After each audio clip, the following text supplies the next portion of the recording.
Hello बच्चों, मेरा नाम साक्षी गुप्ता है और आज आप मेरे साथ पढ़ेंगे व्याकरण की कक्षा 6 का पाठ 19। पाठ 19 के माध्यम से आप सीखेंगे पत्र लेखन यानी लेटर राइटिंग। पत्र लेखन एक कला है। मन के जिन विचारों को हम मौखिक रूप से किसी के सामने नहीं कह सकते, उन्हें पत्र के माध्यम से लिखकर कह सकते हैं। पत्र द्वारा हम दूर बैठे अपने सगे संबंधियों एवं रिश्तेदारों को अपनी कुशलता का संदेश भेज सकते हैं और उनके संदेश प्राप्त कर सकते हैं।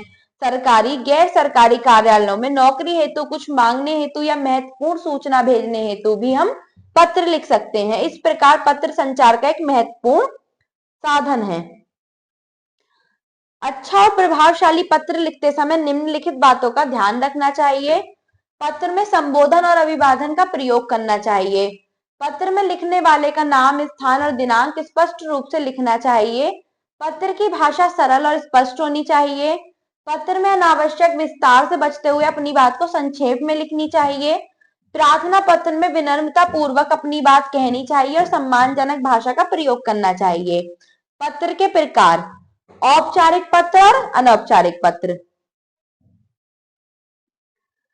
औपचारिक पत्र क्या होते हैं कि प्रार्थना पत्र व्यवसायिक, सरकारी या गैर सरकारी कार्यालयों को लिखे जाने वाले पत्र औपचारिक पत्र कहलाते हैं।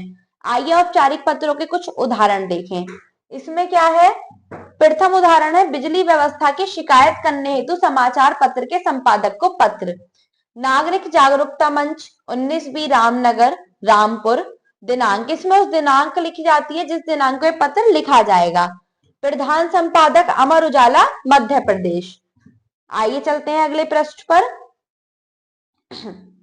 बिजली संकट हेतु माननीय महोदय, निवेदन यह है कि हमारे क्षेत्र 80 घाट में बिजली की आपूर्ति की अनियमितता तथा अव्यवस्था से सामान्य नागरिक जीवन अस्त व्यस्त हो गया है।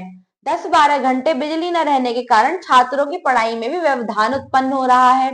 अतः आपसे अनुरोध है कि आप अपने लोकप्रिय समाचार पत्र में उक्त विषय से संबंधित समाचार प्रकाशित करके संबंधित अधिकारियों का ध्यान इस ओर आकर्षित करके हमारी सहायता करें। धन्यवाद। भवदीय क ख गा, यहाँ पर आएगा आपका नाम, किसकी जगह? क ख गा की जगह। अगला पत्र है डाक वितरण में लापरवाही के लिए डाकघर अधिकारी को पत्र। सेवा में डाकघर अधिकारी S28 बिलासनगर डाकघर कानपुर 8 जुलाई दिनांक। डाक वितरण में लापरवाही। महोदय, मैं आपका ध्यान आनंद विहार क्षेत्र के C ब्लॉक में डाक वितरण में लापरवाही की ओर दिलाना चाहता हूँ। हमारे क्षेत्र का डाकिया लापरवाही से डाक बांटता है। मेरा डाक मेरे पड़ोस के मकान में फेंक जाता है और मुझे पड़ोसी की कृपा पर निर्भर रहना पड़ता है। इस कारण कई पत्र मुझे देर से मिलते हैं और कुछ तो मिलते ही नहीं। मेरे साथ साथ क्षेत्र के अन्य लोगों की भी यही शिकायत है। अतः आपसे निवेदन है कि इस क्षेत्र में कोई दूसरा डाकिया नियुक्त करने की कृपया करें। धन्यवाद। भवदीय कपिल पोशवाल। कपिल पोशवाल की जगह आपका अपना नाम आएगा। चेक संख्या 826958 दिनांक 9/4 के भुगतान की रोक के लिए बैंक मैनेजर को पत्र। सेवा में भारतीय स्टेट बैंक, मील रोड, वीर नगर, हरिद्वार। दिनांक, विषय है चेक का नंबर और उसको रोकने के लिए पत्र।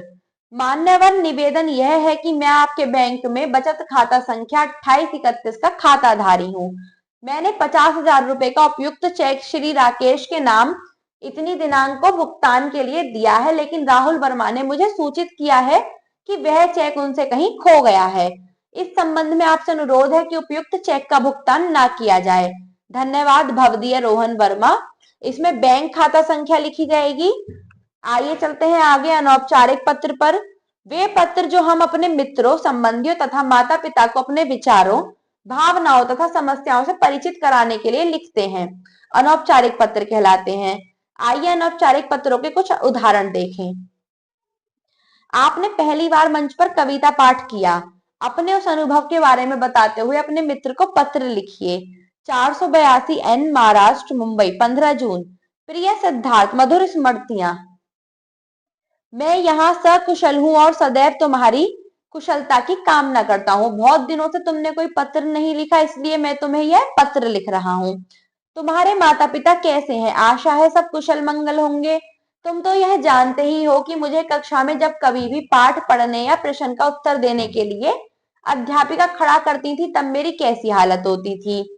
मेरे माता पिता तथा दादी ने मेरा मनोबल बढ़ाया और कविता पाठ कैसे किया जाता है यह भी सिखाया। इस बार प्रार्थना सभा में सभी छात्रों के सामने मुझे कविता पाठ करने का अवसर दिया गया था। मुझे बहुत घबराहट हो रही थी। मुझे लग रहा था कि मैं यह कार्य नहीं कर पाऊंगा। ईश्वर का नाम लेकर मैं मंच पर चढ़ा। आरंभ में मुझे थोड़ी घबराहट हुई, फिर आत्मविश्वास के साथ मैंने कविता पाठ किया।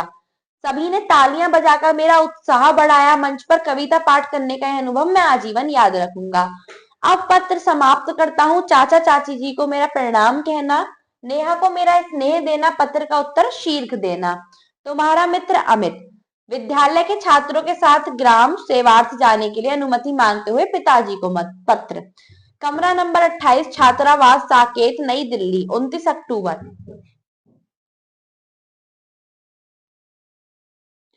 पूज्य पिताजी, सादर चरण स्पर्श, मैं यहाँ पर सकुशल हूँ। आप भी सब प्रकार से कुशल और सानंद होंगे। अपने समाचार पत्रों में पढ़ा ही होगा कि आजकल यमुना नदी में भयंकर बाढ़ आई हुई है।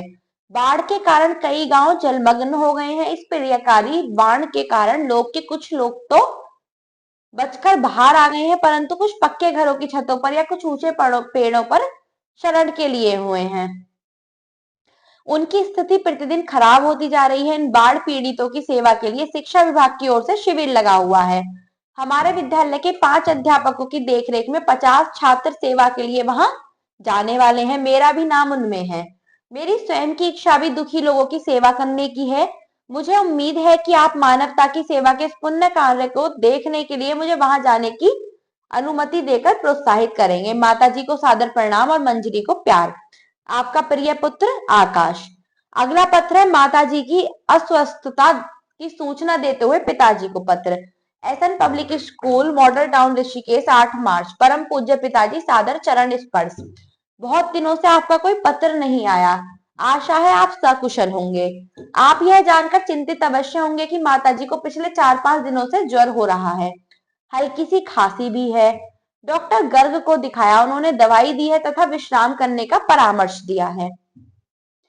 परमात्मा की कृपा से माताजी शीघ्र ही स्वस्थ हो जाएंगी। आप किसी प्रकार की चिंता ना करें। अविनाश आपको बहुत याद करता है। आप समय निकालकर एक बार अवश्य आ जाएं। शेष सब कुशल मंगल है। मेरी पढ़ाई ठीक चल रही है। आपका आज्ञाकारी पुत्र आर्यन। इसमें आपको अब करने की बारी में क्या करना है आपको इसके अभ्यास में कि आपको कुछ विषय दिए गए जिन पर आपको पत्र लिखना है। अपने विद्यालय के प्रधानाचार्य को 5 दिन के अवकाश के लिए प्रार्थना पत्र। जन्मदिन की बधाई देते हुए मित्र को पत्र। अपने विदेशी मित्र को अपने घर आमंत्रित करते हुए निमंत्रण पत्र और अपनी नई कक्षा का वर्णन करते हुए अपने दादाजी को पत्र लिखिए। इस प्रकार से आप इस अभ्यास को अपनी उत्तर पुस्तिका में पूरा कर लेंगे। धन्यवाद।